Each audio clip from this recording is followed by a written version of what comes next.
느꼈던, 저는 시원하게 느꼈는데 청취자 이금옥님은 이렇게 추운 날 해병대 군인들의 함성을 들으니 갑자기 눈물이 핑 돕니다 하셨어요. 예. 혹시 아드님이 해병대 가 있는 건 아닌지 모르겠어요. 예, 군인 보내셨거나 그러네요. 백령도 이야기 잘 들었습니다. 월간 정두원 들으시고는 한 달 기다리느라 힘들었습니다. 주간 정두원 안 되나요? 라고 김상우님, 김정식님, 3010님 외에 많은 분들은 너무 재밌다. 정전 의원. 완전 유머 1번지다. 사이다다. 예.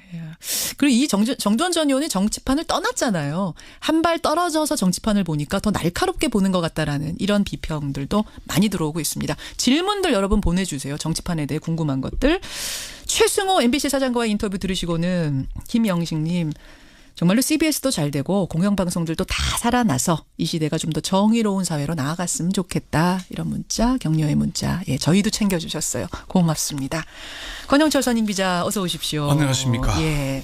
오늘 이제 최승호 PD, 최승호 사장이 되셨네요. 네, 최승호 예. 사장과 인터뷰 들으시고 많은 분들이 응원 문자 주셨고, 그러니까 사실은 MBC의 문제가 아니라 우리나라 방송 전체가 살아나는 어떤 계기가 되길 바라는 분들이 많거든요. 실제로 이명박 정부가 종편을 허가하고 아마 미디어법 날치기 통과를 시킨 이후에요. 예. 지상파 방송들이 추락을 했죠. 그게 했죠. KBS, MBC 공영방송들이 특히 추락을 많이 했습니다. 그렇죠. 유료 방송 위주로 간 거죠. 종편 위주로. 예. 그것 이제 정책이 좀 바로 잡혀야죠. 잠깐 오늘 주제 들어가기 전에 네. 아까 제가 최승호 사장한테도 인터뷰 질문했습니다만 KBS, MBC, SBS 지상파 TV 3사가 모두 재허가 기준에 미달하는 점수 받았다. 그러니까 여러분 잘 모르시겠지만 방송사는요. 공중파 방송사들은 다 몇 년마다 한 번이죠? 3년에서 3년에서 5년마다 한 번씩 재허가를 받아서 계속 운영하는 거거든요. 네. 근데 지상파 TV 3사가 다 재허가 탈락 기준 점수를 지금 받았다는 뉴스가 났어요. 사실 이게 사상 최초의 일이긴 한데요. 그렇죠. 아직까지는 사실 이 점수가 확정된 것은 아닙니다.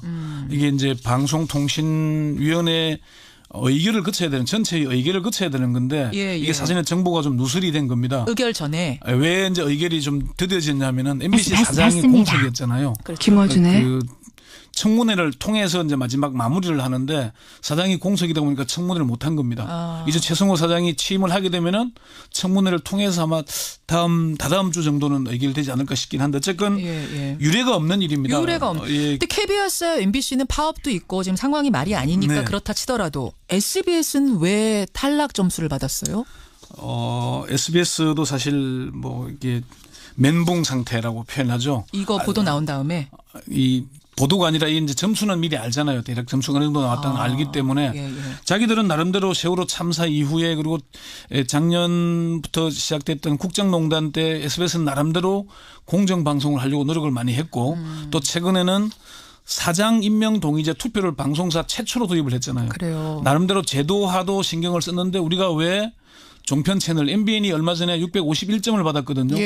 MBN보다 우리가 왜 못하냐. 잠깐 점수 한번 제가 읽어볼게요. 지금 보도된 점수. SBS 647점, KBS 1이 646, KBS 2가 641, MBC가 616. 맞죠? 네. 예. 652 하면 탈락. 그렇습니다. 탈락이라기보다는 이제 조건부 제어가를 받거나 제어가 거부를 할 수 있는 점수가 되는 거죠. 650이 기준이군요. 이게 2013년에는 이 공영방송, 이 지상파 TV 방송들이 다 700점이 넘었습니다. 그래요. 예, 그런 상황이 이렇게 되다 보니까 상당히 좀 어려운 시기에 SBS에서는 도저히 납득이 안 된다. 상당히 당혹스러워하고 아마 담당자들도 지금 뭐 거의 그래요. 멘붕 상태에 빠져 있습니다. 그나저나 이게 의결이 아직 안 됐는데 어떻게 보도가 된 거예요? 어떻게 새 나간 겁니까? 어쨌든 아까 말씀드린 대로 이제 MBC 사장에 대한 청문을 해야 의결할 수 있는 사안인데 방통위 내에서 공유가 됐겠죠. 상임위원들. 공유가 됐겠죠. 상임위원이 5명이지 않습니까? 상임 거기서 이제 아마 보고가 되다 보니까 국회로 흘러나간 국회 추천들이 있으니까. 국회로 흘러나가고 그게 또 기자들한테 흘러가고 이렇게 된 거군요. 하여튼 그게 좀 궁금해서 여쭙고 오늘 와이뉴스 주제는 방통위는 왜 종편 특혜를 환수하려고 나선 걸까? 이걸 잡아오셨어요? 이게 무슨 말입니까? 종편 특혜 중에 가장 큰 특혜가 뭐냐 하면은 의무전송입니다. 의무전송이 뭡니까? 이게 제가 2013년에도 이 비슷한 방송을 한 적이 있는데요. KBS 1과 EBS는 지금 방송법의 의무 전송 채널, 그러니까 유료 방송들 케이블 TV나 IPTV 위성 방송은 의무적으로 방송을 내보내야 하는 채널입니다. 무조건 예, 조건 없이 내보내야 되는 의무 전송 채널. 그러니까 뭐 KBS 1 같은 경우에는 재난 방송, EBS는 교육이라는 공익성이 있는 거 아닙니까? 그렇죠. 그런데 종편은 4개가 허가되는데 4개가 모두 의무 전송입니다. 아, 특혜군요, 그게. MBC, KBS ETV도 의무 전송이 아닙니다. 모든 유료 방송에서 볼 수는 있지만은 유료 방송 플랫폼들이 안 내보내면은 그만인 겁니다. 거예요. 근데 여기는 내보내야 되는 그런 구조인 예를 거죠. 들어 무슨 양천 케이블 뭐 이런 데서 무조건 내보내야 되는 게 의무 전송인 거예요. 그렇죠. 그리고 의무 전송은 전송 대가를 돈으로 안 받는데 또 케이블은 또 그걸 또 돈으로 받습니다. 받으면서. MBC하고 SBS는 전송 대가를 받는데 종편은 의무 전송이기도 하면서 대가까지 받는 지금까지 한 2천억 조금 부족한 정도로 돈을 받았거든요. 그렇군요. 4개 전송. 엄청난 특혜인 거죠. 그럼 광고도 특혜를 받고 있습니까 혹시? 그렇죠. 광고도 특혜를 미디어 랩이라는 구조인데요. 그러니까 방송사가 직접 광고 영업을 못하게 했습니다. 방송사들은 공익성이 있기 때문에. 그렇죠. 그런데 방송사를 대신해서 광고를 유치하고 하는 게 미디어 랩 구조, 뭐 광고 대행사라고 표현할 수밖에 하는 게 좋겠는데요. 여기도 종편은 1사 1랩입니다. 한 개사가 한 개의 이 랩을 가지고 있다 보니까 사실상 직접 영업하는 겁니다. 신문사에 광고국이 있죠. 광고국이 직접 영업하는 거죠. 수주해 오죠. 지금도 그런 구조로 특히나 MBN이 이것 때문에 아마 제재를 받은 적이 있는데 보도 제작 뭐 기획 회의에 미디어 랩 담당자가 참석을 하는 겁니다. 아, 그럼 기자들을 통해서 광고를 따오게 하는 뭐 이런 실제적으로 그렇게 이루어지고 있는 것이죠. 것이 그게 아주 심각한 종편이 한두 군데가 있는 걸로 확인이 되고 있습니다. 광고도 특혜를 받고 있다.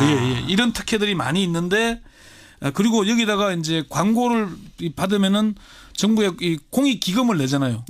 그런데 2015년까지는 공익기금을 한 푼도 안 냈습니다. 그래요? 그런데 이제 작년에는 흑자로 돌아섰거든요.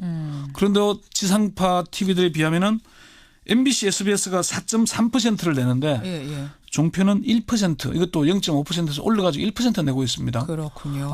이런 그 차별 구조가 많은 거죠. 그래. 그럼 개별 미디어 랩 체제도 폐지하는 쪽으로 가닥을 잡은 겁니까, 방통위가? 그건 아직 폐지할 수 있는 근거는 없는 것 같고요. 통합해서 하기는 어려운 것 같고 좀 공익적인 부과를 많이 하게 되겠죠. 그건 아직 좀 준비 중에 있는 걸로 알고 있습니다. 자, 오늘 Y의 주제로 돌아가 보죠. 방통위는 왜 종편들이 받고 있는 특혜를 환수하려고 나선 거냐? 왜? 일단 첫 번째는 문재인 대통령의 공약이기 때문입니다. 문 대통령이 지난해 이맘때쯤인데요. 이용마 MBC 해직 기자를 방문한 적이 있었어요. 그때 이제 이런 기자들과 만나서 그런 얘기를 했습니다. 종편을 처음 인가했을 때 초기에는 육성 정착을 위해서 지상파와는 다른 차별을 줬다. 이제는 종편이 자리를 잡았기 때문에 종편과 지상파 간의 차별을 없앨 때가 됐다. 이런 게 분명히 밝혔거든요. 동일 서비스, 동일 규제 원칙을 적용해야 한다. 이걸 했고요. 두 번째는 언론학자인 이호성 방통위원장의 평소 소신입니다. 지금 방통위원장이. 이 위원장이 종편 출범 이전부터 이런 문제제기를 해왔습니다. 2009년에 미디어 오늘과 인터뷰에서 종편 추진은 PP를 장려해서 콘텐츠를 발전시키려는 차원이 아니라 대기업과 신문사의 방송사를 허가해 주려는 차원에서 추진되고 있다. 종편이 정치적 활성화, 신문사 방송을 밀어주기 위한 것이라면은 올바른 정책 방향이 아니다. 종편 개수도 2개 이상 하려고 하는데 이건 옳지 못하다. 이런 비판을 이미 그때부터 제기를 해왔어요. 그렇군요. 이런 문제점을 이미 알고 있었다는 얘기죠. 청문회에서도 이런 얘기 분명히 했잖아요. 맞아요. 그래요. 세 번째는요. 종편은 이미 흑자로 돌아섰기 때문에 계속해서 특혜를 줄 이유가 없기 때문입니다. 흑자로 드디어 돌아섰습니까, 종편들이? 네. 작년에 이미 종편 4개, 2개의 부도 PP 6개 중에 5개사가 단기 순이익이 지난해 흑자를 기록했습니다. 사실 방송사가요, 여러분. 흑자 본다는 게 굉장히 어려운 일입니다. 방송사가 돈 어마어마하게 벌 거라고 생각하시죠. 근데 워낙 투자하는 돈이 많기 때문에 흑자가 굉장히 어려운 구조인데. 종편이 이만큼 뜨면서 MBC, SBS 매출이 확 떨어졌거든요. 맞아요. 당연히 CBS 같은 중소방송들도 매출이 더 어려워지죠. 떨어져서 타격을 받고 있는 구조이기 때문에 더 이상 종편에 특혜를 주는 것은 안 되는 겁니다. 그래서 이제 지상파 중간 광고 도입 이런 것들이 이제 논의되기 시작한 겁니다. 그렇군요. 이런 세 가지 이유로 종편에 대한 특혜를 환수하려고 나선 것이다. 오늘 방송계에 잘 알려지지 않은 부분들 잘 훑어주셨어요.